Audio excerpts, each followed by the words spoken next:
What is up, everybody, and welcome back once again to my channel. It is your boy, once again, Reaper for the win. I am here to give you guys a little something special, I guess. Um, First, before I start, I want to say I actually took notes this time, so I'm not using my phone. But I watched Season 5, Episode 9 of Game of Thrones. Stannis, you're a bastard. That's all I'm going to say. For those who haven't seen the new episode just yet, Stannis is a bastard. Anyway, so let's begin. This is my predictions of how Game of Thrones will end. Everybody and their mother is doing this right now and has been doing this for a good long time. Um, and I just want to give my thoughts on how it may or may not end. Let's start off with the fact that I just went through and spent a good hour thinking of different. I'm covering up the things. Uh, 5 different endings that I personally believe may or may not happen, as well as writing down all the characters that are seen pretty much every episode. I didn't write down any of the minor characters because, let's face it, more than likely they're not going to survive anyway, so who cares? Anyway, let's begin. Currently on the show, we see that Tyrion Lannister is with Daenerys, aka Dany Targaryen, as well as, crap, what was his name? It was, I am drawing a blank, I am drawing a blank, I am drawing a blank. 1 second. Jorah. Jorah? Mormont? Basically the guy that was sent to spy on her and has since grown to love her as a daughter-ish way. It's up in the air exactly what the relationship between the two is, but that's beside the point. So, um, these three together, along with Daenerys's, aka Khaleesi, for most of people who like to say her name as, um, they are all together in her current kingdom. Tyrant, Tyrion, Tywin, fuck Tywin too. I'm sorry, he was a bastard. Um, Tyrion, basically, I believe he's going to kind of start, at least in the finale. I believe he's going to kind of start telling Daenerys that she should actually head to Westeros to begin her assault on Westeros, King's Landing, and try to take back the Iron Throne. Jorah, I still don't know if I'm pronouncing that name right. If I'm not, I apologize. Leave it down in the comment section, to let me know how I'm supposed to actually pronounce it. But Jorah, I believe he is, now that he's officially back and Daenerys is trusting him again. Uh, I don't know. It kind of left a little bit on a cliffhanger at the end of episode 9. But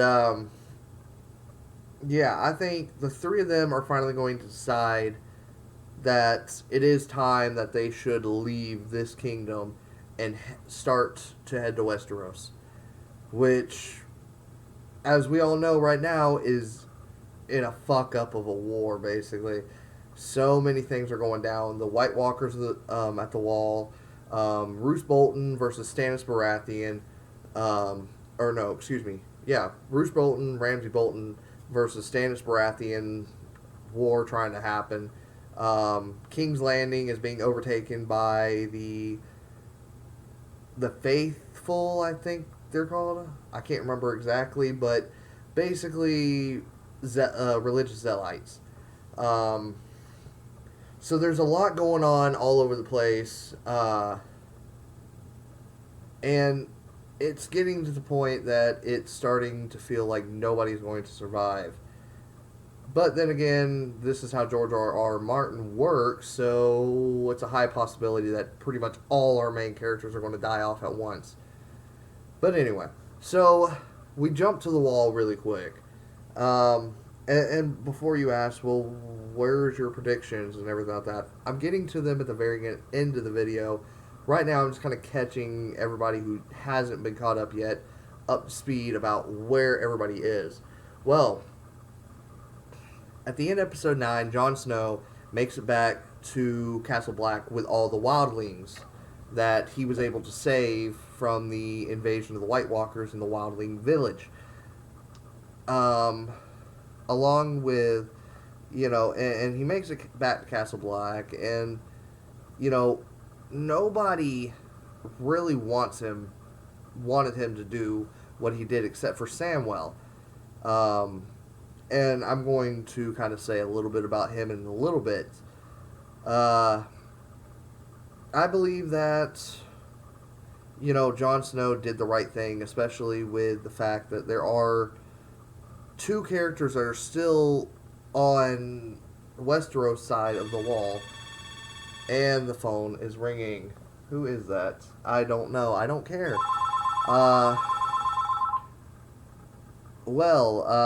Yeah, so that's an interruption. Anyway, just ignore the phone call. Gotta love when people call. Anyway, so, yeah, I mean, it's, I lost my train of thought. Oh, yeah.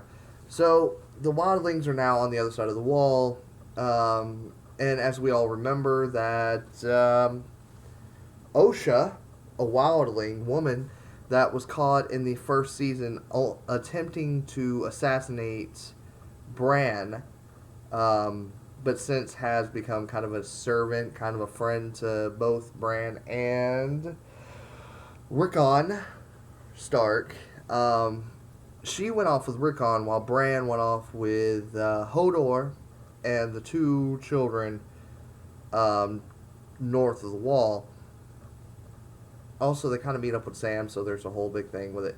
But, yeah. Anyway, with all these wildlings now coming over to this side of the wall, it's highly likely that Osha and Rickon is going to meet with all these wildlings, and potentially Rickon may or may not become a wildling himself, being trained by wildlings and all this other such. So kind of getting lost away from the Stark bloodline in a way, but that's beside the point. We haven't seen Rickon, we haven't seen Osha, we haven't seen Hodor, we haven't seen, I'm drawing there are so many names in this show, you guys. I'm sorry, I keep forgetting some of them, but, Bran. We haven't seen these four particular characters since like season 4, about mid season 4, late season 3. So it's up in the air of what they're doing right now and where they are, blah blah blah. But the main focus is this: the four. Those four are kind of a wild card right now, as well as Gendry, who is, as we all know, Robert Baratheon's bastard son. The only living bastard child that is able to even claim that he is the son of Robert Baratheon. He was last seen, and I believe it was season 3, being helped out by Stannis Baratheon's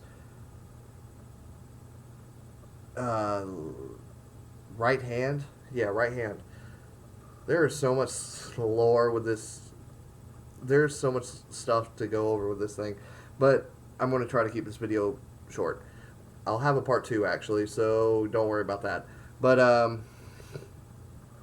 he was last seen leaving out in a rowboat, telling Stannis' right hand that he's never used a rowboat and he doesn't know how to swim. So his fate is unknown as of right now. But when we get to my, my possible ending outcome, my predictions for the ending, um, he's going to come back in one of them. So, yeah.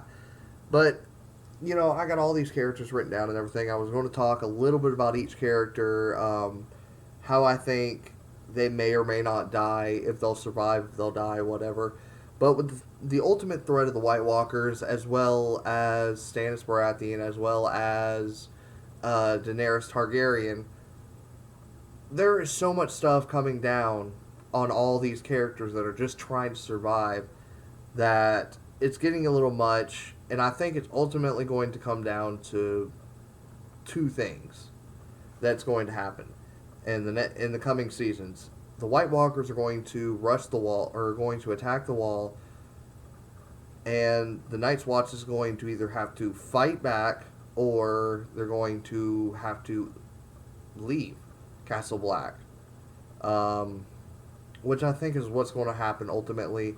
That they're going to just be overwhelmed and have to fall back to the south, and try as they might to gather up enough people to fight back.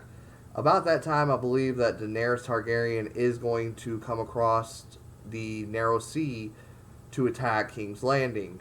So, as well as Stannis Baratheon is going to wind up attacking Roose Bolton, and Ramsay Bolton, and more than likely they will slaughter Stannis Baratheon and his men, because Stannis and his men are not used to that kind of weather, are not used to that kind of winters. They're used to the Eyrie and all this other stuff. But Roose Bolton, Ramsay Bolton are used to this kind of combat. They're used to fighting in the snow. They're used to fighting with ice. All this other kind of stuff. And I believe that Stannis Baratheon is ultimately going to get slaughtered by Ramsay and Roose.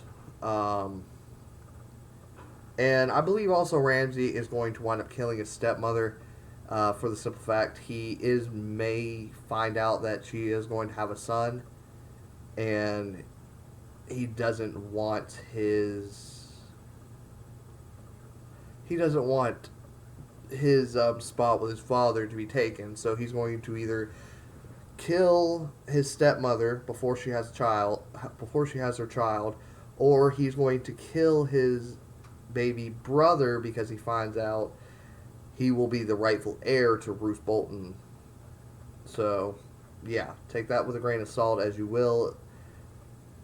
Yeah. The Night's Watch, like I said, are going to fall back to the south, where I believe they will start meeting up with all these different people and stuff like that. They will fall back eventually to King's Landing, where I also believe that Daenerys Targaryen at that point in time will be attacking, and with also the threat already in the city of the Faithful, I think that it's going to, I guess, be an all-out war.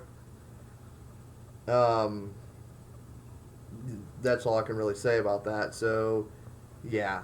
I guess I can kind of give a little insight to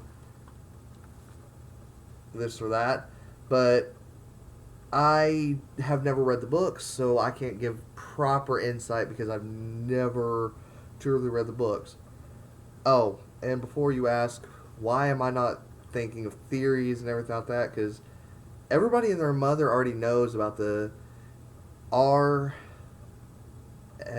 plus L equals J fan theory that is pretty much proven true at this point. Jon Snow is the son of Rhaegar Targaryen and Robb Stark's, or Ned Stark's sister. So that would be Daenerys' nephew. As well as Lord Tyrion may be the Mad King's son, and that's why Tywin never truly liked Tyrion. So yeah, I already know about those. I'm not going to talk about them. I did freak out when I figured that out because I thought it made a lot of sense, and I didn't know everybody else already thought about those two particular things that are pretty much known facts now. Um, so yeah, I've been talking for a little over 15 minutes, and I've said that this is going to be a two-part video, and I apologize for my lack of, well, professionalism with these videos, but this is how I do. I basically sit in front of the camera, I talk without editing, without anything like that, and hopes that maybe I can get somebody that likes my videos enough to possibly subscribe. But either way, I'm going to end the video here in a moment, and I'm going to be immediately working on part 2, which is basically delving straight into the list. The list of all these characters I've written out, who will live, who will die, yada yada, what may or may not become of them, and then finally, at the end of part 2, or maybe into part 3, I will have my possible endings, the 5 possible endings I have thought of, because of the fact I've actually done some research. I have watched a lot of videos about possible endings to the Game of Thrones itself, and what's going to be coming in the next 2 to 3 books, as well as the next 3 to 4 seasons of Game of Thrones on TV. So, anyway, you guys, I hope you have a wonderful day, evening, night, morning, whatever time zone it is. And if you like my unprofessional awkwardness, feel free to leave a like and a comment for anything I may or may not have gotten right. Just let me know in the comment section. As well as if you truly like it, and the like goes more after you hit the like button 1,000 times. Feel free to subscribe for more, because I do just random videos all the time. So yeah, anyway, it is your boy Reaper for the win. Once again, Reaper